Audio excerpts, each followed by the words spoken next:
que é a teoria da evolução? Né? A teoria da evolução foi criada por Charles Darwin em 1859. Né? É a teoria naturalista que propõe que mudanças das características hereditárias de uma população através de sucessivas gerações por longos períodos de tempo teriam sido responsáveis pelo aparecimento das novas espécies. Ou seja, é aquela teoria que diz que nós viemos do macaco, né? Que nós evoluímos, que nós e os macacos temos um ancestral em comum, que os anfíbios evoluíram dos peixes e as aves evoluíram dos répteis. Essa é a teoria da evolução. E aí eu gostaria de saber dos irmãos o que acham da teoria da evolução. Se ela faz sentido, se já conheciam, né? Se já tinham ouvido falar. E aí? Eu já li tantos livros da teoria da Charles Darwin, né?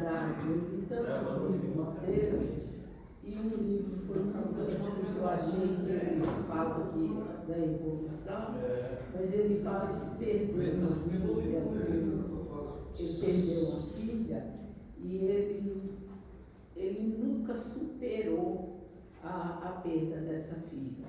E que ele achava que a alegria que ele tinha é que ele sabia que um dia ele ia encontrar com ela no céu. Aí ele fala Teoria da evolução. Sim. E ele fala que um dia a alegria dele é de saber que um dia ele ia encontrar ela no céu. Interessante, né? Ele mesmo não era ateu. Não, eu li vários livros dele. Existem cristãos que acreditam na teoria da evolução, né? E aí são os chamados evoteístas, né? Evolucionistas teístas. Isso vem do pensamento, porque a palavra Adão em hebraico, né? Adam, ela significa humanidade. Então, interpretando dessa forma, Deus teria criado não um homem, mas vários povos, né? várias pessoas ao mesmo tempo.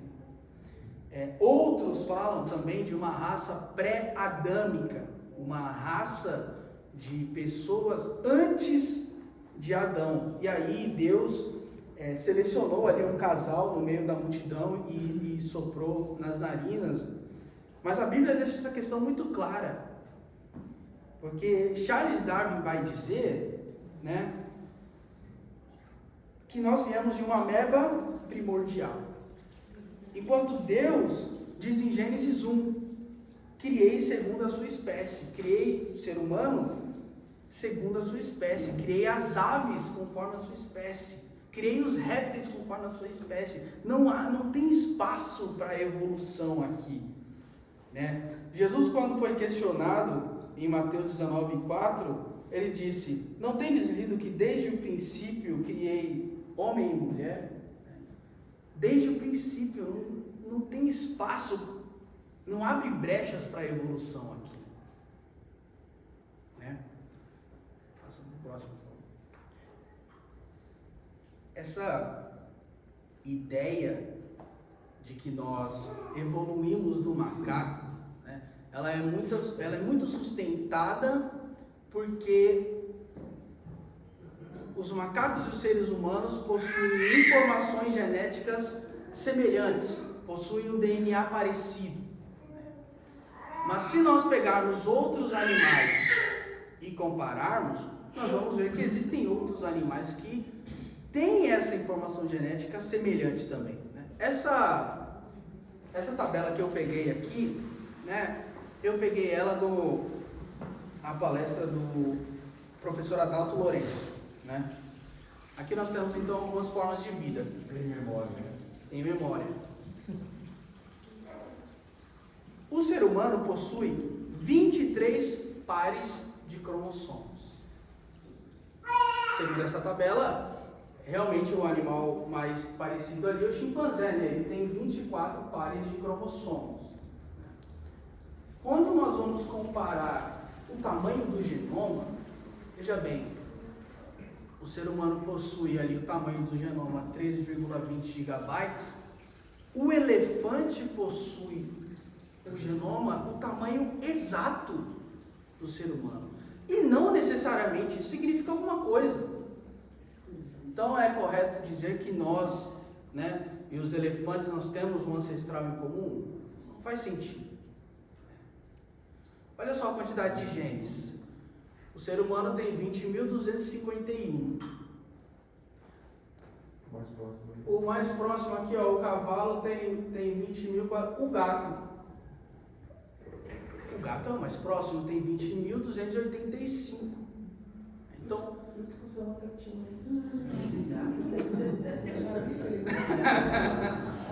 é, né? Ou seja, você já pode falar para sua esposa, né? Ó, nós temos um ancestral em comum, né? Por isso, né? Passa mais um, por favor. Não, volta lá.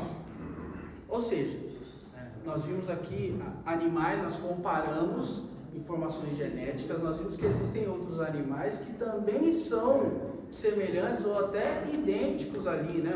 O caso do ser humano e do elefante. Não necessariamente significa alguma coisa. Por que o chimpanzé e o ser humano iria significar, né? A ideia então aí é que, desculpa, a ideia então é o seguinte, se parte do pressuposto de que os cromossomos, o genoma, os genes são parecidos, então isso dá base para a ancestralidade, então dos outros animais a gente tinha também que considerar da mesma forma. Exato. É verdade, então. Né? Exatamente. Se o chimpanzé o gato, o ameba, o cavalo também é. Exatamente. Eu estava vendo um vídeo do Dr. Marcus Eberle. Marcos Eberle, sim. Né?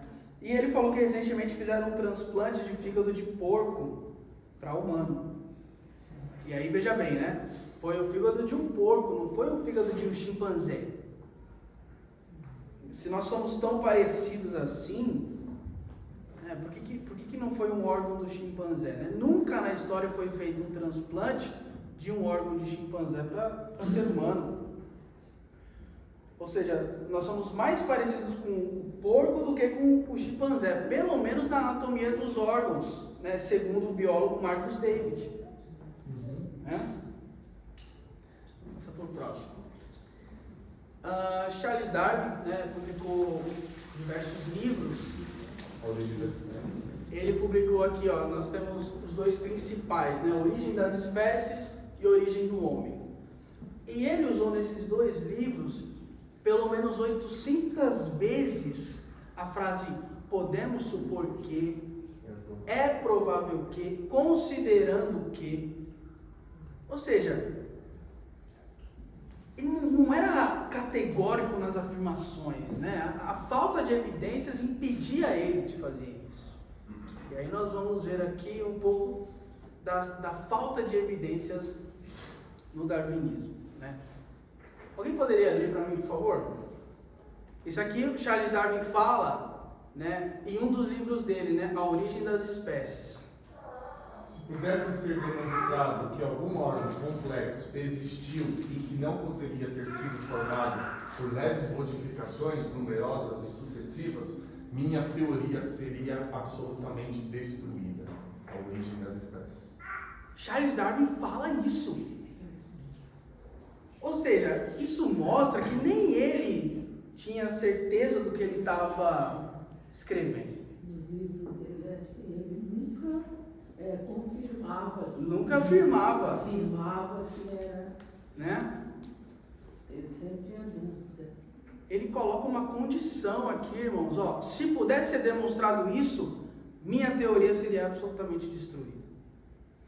E ele fala isso, né, porque na época dele só existia o microscópio óptico. Então, não era possível se conhecer toda a complexidade do olho, do ouvido, do cérebro e dos sistemas do corpo humano. Hoje, nós podemos ver que existem vários, na verdade, todos os órgãos são complexos. Hoje bastaria mostrar para o Charles Darwin uma célula, e ele mesmo não teria nem escrito os livros, ele mesmo iria dizer que a teoria dele está destruído.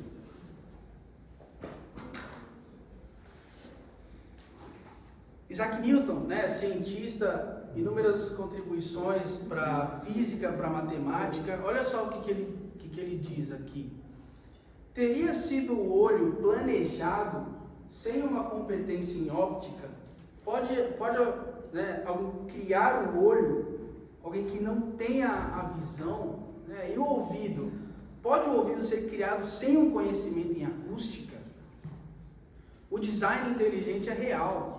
E a vida sempre apresentou um alto grau de complexidade desde a sua origem.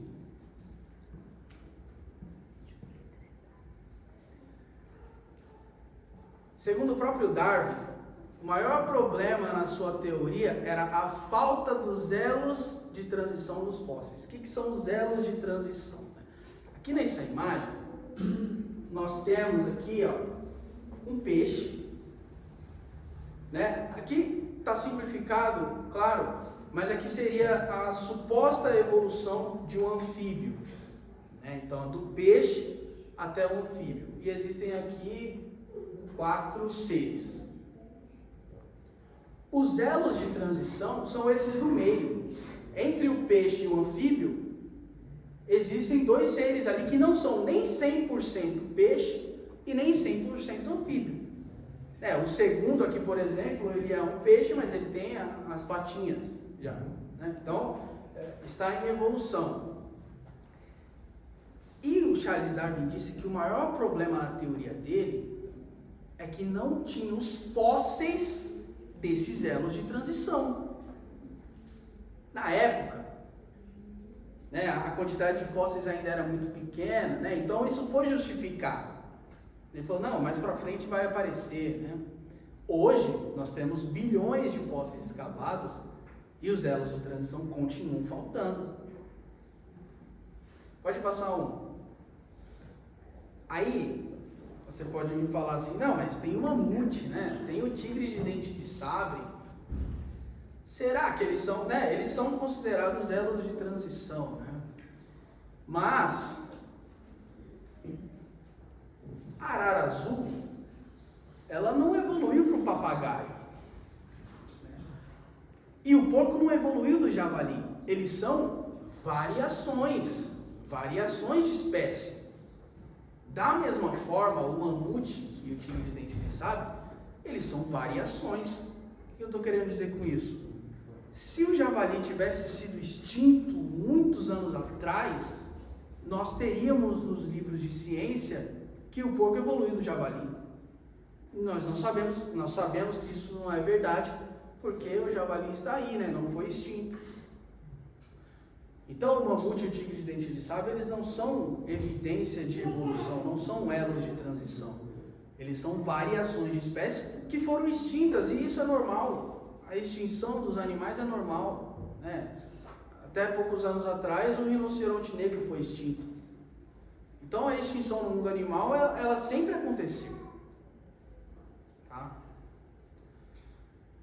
Existe esse outro aqui, suposto elo de transição, que é o selacanto. Até meados da década de 30 do século passado, acreditava-se que o selacanto era um elo intermediário entre os peixes e os anfíbios. Por quê? Porque, tá vendo ali, irmãos, ele tem umas barbatanas que são diferentes, Então, na visão evolucionista, essa patinha, essa barbatana dele já estava quase virando uma patinha de anfíbio. E aí, quando o fóssil foi encontrado, consideraram ele um elo de transição.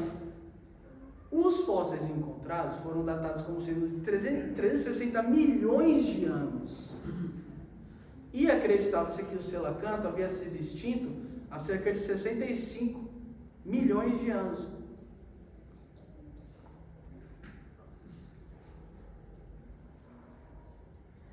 Até que, em 1938, Marjorie apresentou o primeiro espécime de selacanto vivo.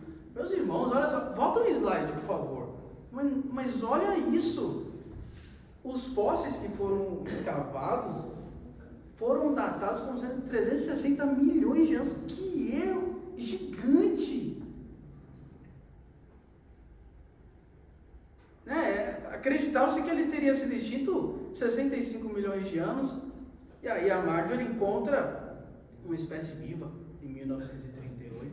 Em 1952, uma segunda espécie viva é apresentada. Então, ou seja, não era... Ele exatamente, né? Olha o tamanho dele.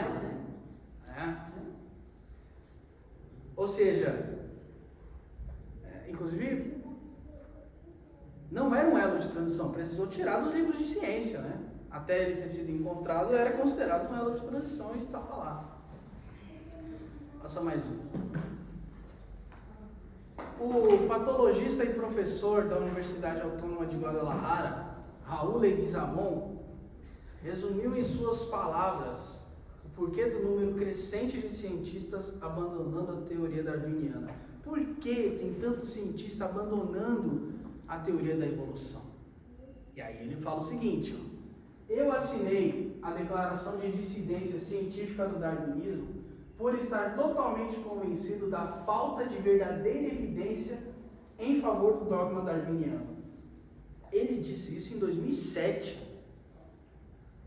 A questão é, por que a teoria da evolução continua sendo ensinada, né, nas escolas e ainda como um fato? Como uma verdade. Como uma verdade. Por que será, meus irmãos? Porque, posso responder? Porque claro. Existe um sistema que é anticristão. Entendeu? Justamente isso. Porque isso aí, essas teorias da evolução, existem 4 principais leis da ciência, que é a lei da biogênese e as 3 leis da termodinâmica. E são as leis aceitas em todos os campos científicos e acadêmicos do mundo. Só que tem uma contradição. Porque enquanto essas leis estiverem emergentes, a lei da biogênese que diz que vida só provém de vida e não da matéria inanimada, você entende? Não pode houver teoria da evolução, uma vez que a vida provém de uma matéria inanimada, ou seja, que não tem vida. Sem contar as 3 leis da termodinâmica, então é uma contradição. Mas só que o sistema, ele tenta ludibriar o raciocínio lógico de pessoas simples para dar uma mensagem, né? E se você for, por exemplo, em uma academia, onde vai ter um filósofo, um cientista ateísta, eles vão falar, Deus não existe. Mas umas coisas que eles não gostam é entrar em contradição. Quando a pessoa é um cristão que entende muito desse assunto, até mais que esse, eles ficam possessos, porque eles não gostam, porque eles não querem perder aquela culpa que tem, né? Para associar que todo cristão não gosta de estudar ciência. E tem uma teoria minha que eu gostei muito do meu livro, que é o apropriacionismo. Que é como que eles falassem que se a pessoa ser cientista, ela tem que ser ateísta ou alguma coisa. Até o Sacani, que é um ateísta, ele falou que isso é bobagem.